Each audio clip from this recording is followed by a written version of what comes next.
Nous sommes de retour en direct dans cette édition du 12 décembre 2024. Je vous remercie beaucoup pour votre fidélité. Je vous remercie beaucoup si vous nous rejoignez à l'instant. Et désormais, comme vous le savez, une fois tous les 15 jours, aux alentours de 9h10, 9h15, il est l'heure de retrouver les Market Movers de Richard Mourin, alias Ricardo Invest, alias directeur général et fondateur du site internet Fondamentalement Bourse. Bonjour, bonjour Richard.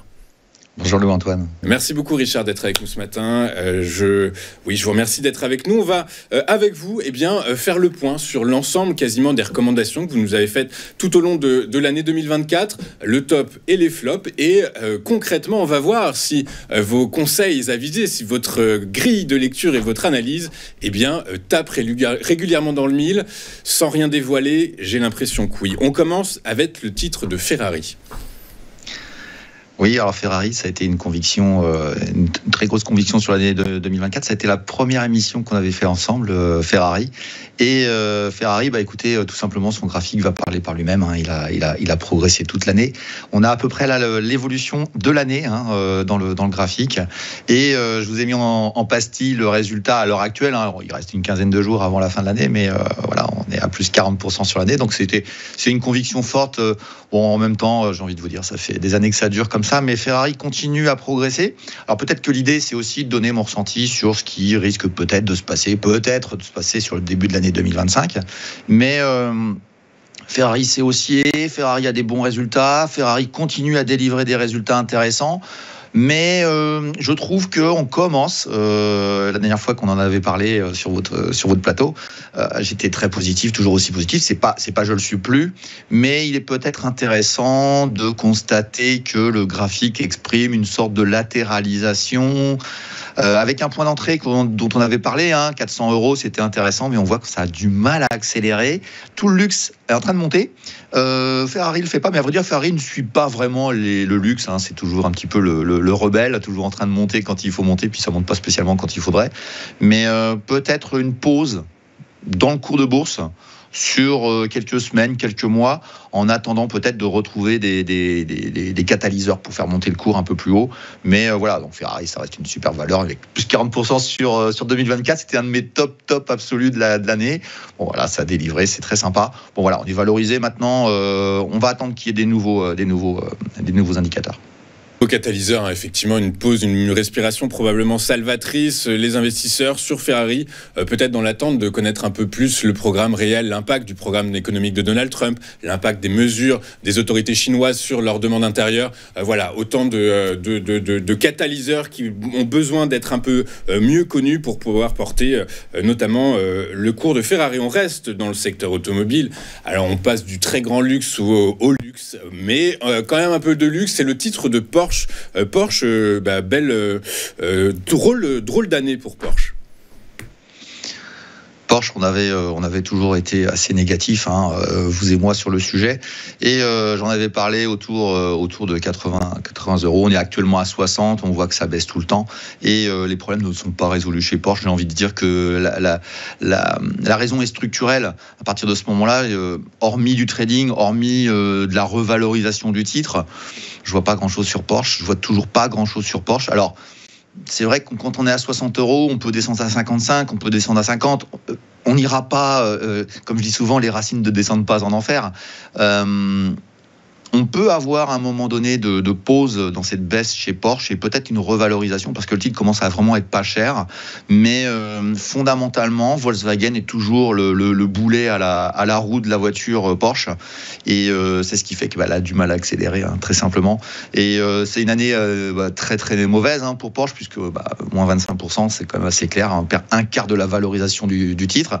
Donc une introduction en bourse assez jeune qui se passe mal parce que les idées qu'ont eu Porsche de faire comme Ferrari, oui, mais il y avait quand même chez Ferrari des choses qui ont été faites pour que Ferrari soit ce qu'elle est devenue. Et on n'a pas chez Porsche. Très clair. On va basculer sur le titre de Prada. Prada, pareil, belle performance sur 2024.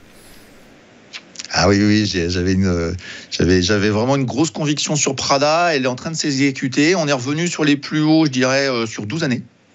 faut savoir que les prix actuels, ça fait 12 ans qu'on tape dans cette borne. Donc, j'ai fait exprès de vous mettre un graphique avec une potentialité. Hein. Vous voyez que je suis assez positif sur Prada. J'ai toujours été, je l'ai été toute l'année, malgré une correction qui a duré des mois, puisque j'en ai parlé autour de 60 dollars hongkongais, puis on est revenu à peu près sur ces niveaux de prix-là.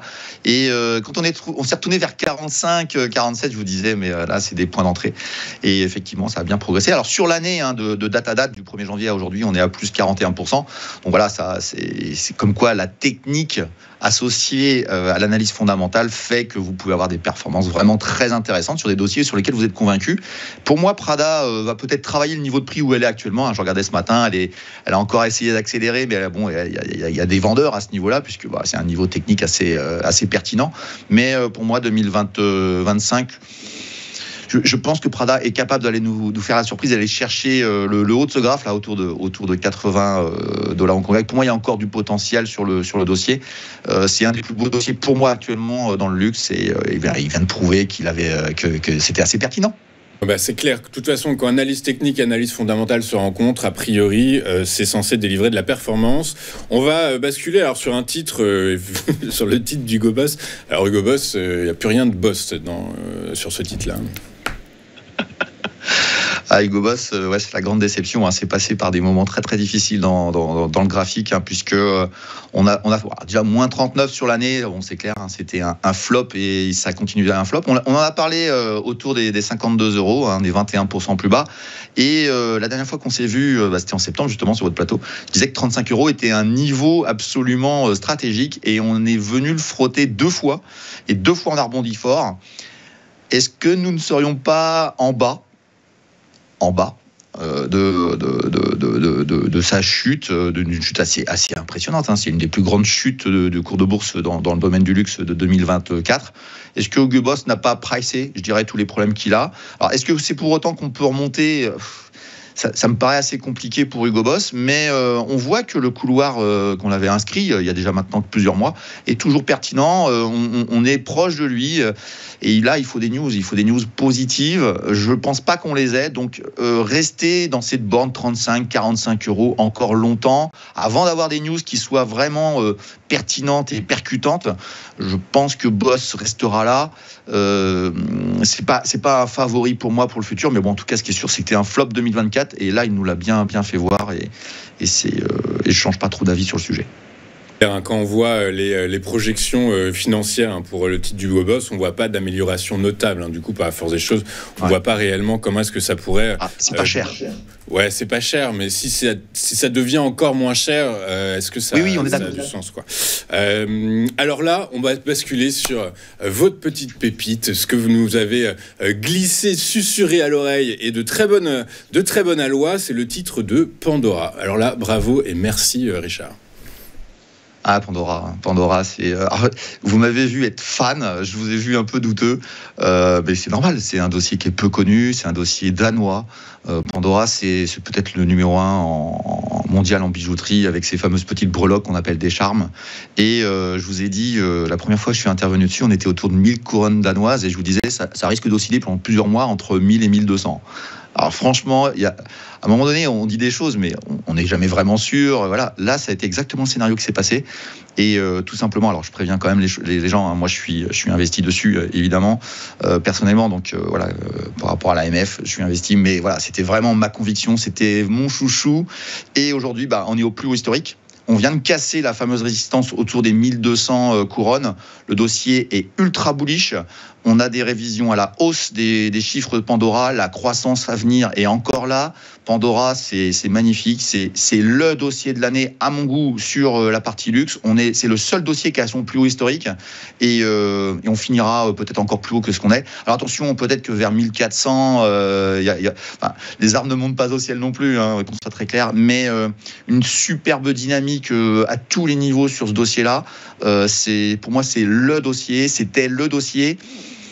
Allez, espérons que ça continue. Voilà, on verra bien. L'année 25 sera longue, mais pour moi, Pandora, c'est vraiment un dossier extraordinaire. Ok, écoutez, on va poursuivre. Alors, il y a des marques comme ça, Hugo Boss, Burberry, ça cartonnait dans les années 90, mais alors là, au début du 21e siècle, c'est totalement la Bérésina, ça n'a plus de sens, c'est complètement has-been. Du coup, ça se retrouve dans les cours, et là, on parle de Burberry.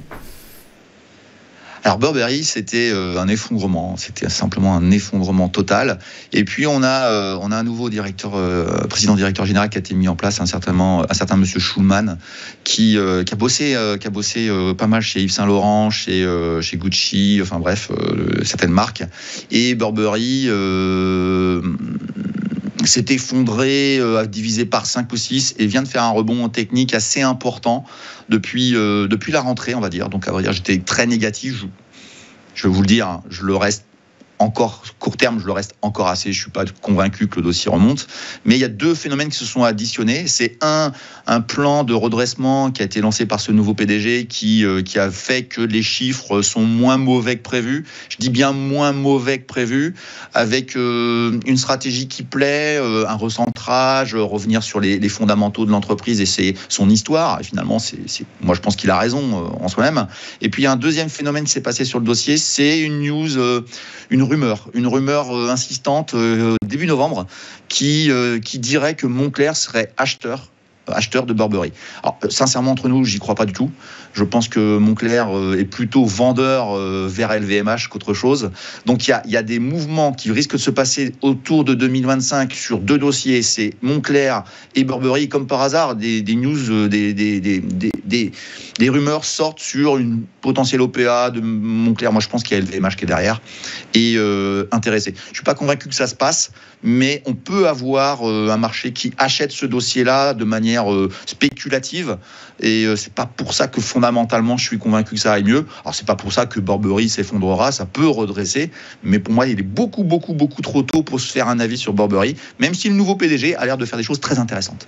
Alors après, il y a une forme de nouveau paradigme financier quand même sur Burberry. Hein. C'est-à-dire que pendant pas mal de temps et jusqu'à fin de 2022, la dette nette était négative. Donc la trésorerie était positive. Depuis 2022, l'endettement net est positif. Ça veut dire que l'entreprise est endettée. Ça se voit dans ses capex, projections d'investissement. L'entreprise ne va pas lourdement investir. Du coup, par la force des choses, ça se retrouve également dans les projections de chiffre d'affaires et de niveau de marge qui sont en chute libre. Alors ce sont des projections, on n'est pas à l'abri d'une bonne surprise, d'un remaniement de modèle économique, d'une croissance externe, mais en tout cas, toujours est-il que ça semble être encore très très délicat pour Burberry à l'heure actuelle, hein, quand même. Oui, et puis vous savez, tous les plans basés sur les économies, ce sont des plans qui ne font pas acheter la bourse. La bourse n'achète pas ça. La bourse, elle achète de la dynamique positive. Et faire des plans d'économie, ça n'a jamais plu à la bourse. Alors ça peut avoir des réactions, je dirais, pendant quelques jours sur un dossier parce qu'il y avait des choses à faire, mais c'est plutôt le fait d'agir qui fait qu'une action peut monter. Mais fondamentalement, le marché n'achètera pas de manière structurelle un dossier qui est en train de faire des économies, si vous voyez ce que je veux dire.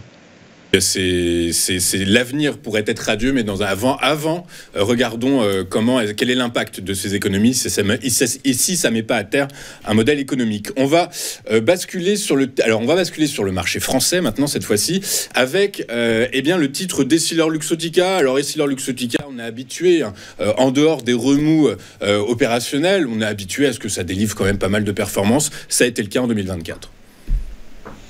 Oui, bon, c'est un monstre. C'est simplement un monstre. Ça fait des années que ça monte. Mais ça faisait 4-5 ans que le titre ne faisait plus rien. Il montait, baissait, il latéralisait. Et fin 2023, fin 2023, j'ai commencé à être ultra positif sur ma chaîne YouTube notamment. J'en avais parlé longuement. Pour moi, c'était la valeur 2024 à mon avis qu'il fallait avoir en portefeuille. Et on s'est pas trompé, plus 28% sur une très grosse valeur du CAC 40. Donc voilà, je dirais qu'Essilor après c'est de la technologie, c'est Meta Platform qui est en train de s'intéresser, Facebook qui est en train de s'intéresser fortement à la technologie que fait Essilor-Luxottica. C'est du luxe avec des marques comme Ray-Ban, c'est du médical puisque ils font évidemment tout ce qui sert à la vision. Et à partir de ce moment-là, on a un combo incroyable qui fait que ce dossier-là, c'est le fond de portefeuille absolu. Ça monte. Pour moi, il y a encore du potentiel. 260, vous voyez la borne haute que j'ai mise. Là, ça commencerait à vraiment être très cher. Je vous disais que je ne trouvais pas ça très cher autour de 200, mais à 260, c'est une autre chose. Mais voilà, on a profité cette année de Essilor, une belle accélération qui n'a pas dit son dernier mot. Voilà, c'est un dossier sur lequel je pense que j'aurais dit beaucoup de mal à être négatif un jour. Mais il peut corriger, ça peut arriver, mais pour aller vers 260, pour moi, je suis assez confiant et on verra bien ce que ça donne. Mais bon, voilà, je pense qu'il y a pas mal d'investisseurs qui encaisseront leur gain. On verra bien à ce moment-là, mais pour l'instant, voilà, Essilor, c'était un des best-sellers français de cette année. Alors, si en 2024, il y a bien un secteur d'activité qui a été dans l'œil du cyclone, dans la tourmente, c'est le secteur du luxe. Le secteur du luxe, à cause du risque géopolitique, à cause du ralentissement de l'activité et du marché chinois, de la demande intérieure chinoise, de l'absence de plan de relance des autorités tout au long de l'exercice 2024. Le secteur du luxe français s'est effondré. C'est le cas de Kering. Mais Kering, comment dire, c'est important peut-être de discerner, de comprendre que Kering, c'est Gucci en réalité qui plombe complètement le cours du groupe de luxe français. Oui, Kering, c'est vous voyez le petit logo Gucci sur le côté qui est en train de tomber. C'est à vrai dire, oui, Kering, c'est simplement Gucci. Je crois que c'est 60% du chiffre d'affaires, puis une grande partie aussi. Après, c'est Yves Saint Laurent. À la différence de Burberry qu'on a vu tout à l'heure, à la différence de finalement tout le marché du luxe, qui est en rebond technique actuellement, mais qui effectivement a été une année mauvaise. Enfin, ça dépend des cas. Vous avez vu qu'il y avait quelques cas qui avaient quand même bien monté, mais Kering est resté en bas parce que Kering n'a pas de solution. Kering, on attend le retour de Gucci, on attend une nouvelle collection, on attend des chiffres, on attend des résultats. Tout simplement. Et tant qu'on n'aura pas de résultats, Kering, on sera dans l'expectative. Et j'ai envie de vous dire, si le marché n'achète pas, c'est qu'il est très douteux. Et si le marché n'achète pas, c'est que je suis pas convaincu qu'on soit rendu au plus bas. Je suis atterré par ce qui se passe sur Kering. Mais c'est comme ça. Et comme je vous le disais, même si ça peut faire grincer des dents, je pense que le fils n'est pas le père. Et il y a des choix stratégiques qui ont été faits depuis des années qui font que Kering, c'est compliqué. Et pour moi, ça reste compliqué. Ça pourrait le rester en 2025. On va finir vos Market Movers, ce retour sur l'exercice 2024, par le titre de Téléperformance, Richard. Alors ça, c'était un petit pari que j'ai lancé à la rentrée. Et je m'étais exprimé sur l'idée que Téléperformance avait pricé. On vient de 400 € sur ce titre-là. On est autour de 87 là, hier soir à la clôture. Pour moi, Téléperformance a pricé la valorisation extrêmement importante du rachat de Majorel. Majorel est en train d'intégrer Téléperformance. Alors, contrairement à ce que je disais tout à l'heure, on a aussi des plans d'économie qui sont mis en place, mais c'est des plans, à vrai dire, de restructuration, puisque tout simplement, Majorel apporte de l'IA et l'IA fait que il y a besoin de moins de personnel. Et aujourd'hui, il y a un plan de licenciement un licenciement plutôt de réduction d'effectifs avec accompagnement qui est mis en place par Téléperformance, qui est très très important sur la France. À mon avis, Téléperformance est en train de mettre en place de manière structurelle la nouvelle structure de coûts de ces opérations. Les chiffres d'affaires sont pas si mauvais que ça chez Téléperformance. Techniquement, on est en bas. Techniquement, c'est par là que ça se passe. Techniquement, c'est aussi pas loin d'être invalidé. Si ça devait être encore mauvais, on peut sortir rapidement avec une perte légère. Donc moi, je dirais que pour un investisseur dynamique, c'est à peu près ce que je prône sur ma chaîne, sur mon site internet. C'est l'investissement dynamique, c'est de chercher des points d'entrée où on peut invalider rapidement si on se trompe. Et je trouve que Téléperformance autour de 87. Alors j'avais dit 80, on n'y est pas encore arrêté. Peut-être qu'on ira, mais pour moi, c'est maintenant, il faut la regarder, Téléperformance. J'ai vu JP Morgan commencer à devenir positif. J'ai vu pas mal de courtiers commencer à changer d'avis sur le dossier. Je pense que c'est en train de se préparer. Je pense qu'il y en a qui se positionnent. Je suis pas sûr d'avoir raison, j'en sais strictement rien, mais c'est mon pari, ça reste mon pari. Et sur 2025, ça risque d'être encore mon pari. On verra bien ce que ça donne, mais la validation est proche. C'est ça qui est intéressant, c'est que si on se trompe, on a une petite perte. Et c'est ça qui est important dans la gestion de son money management, de son portefeuille.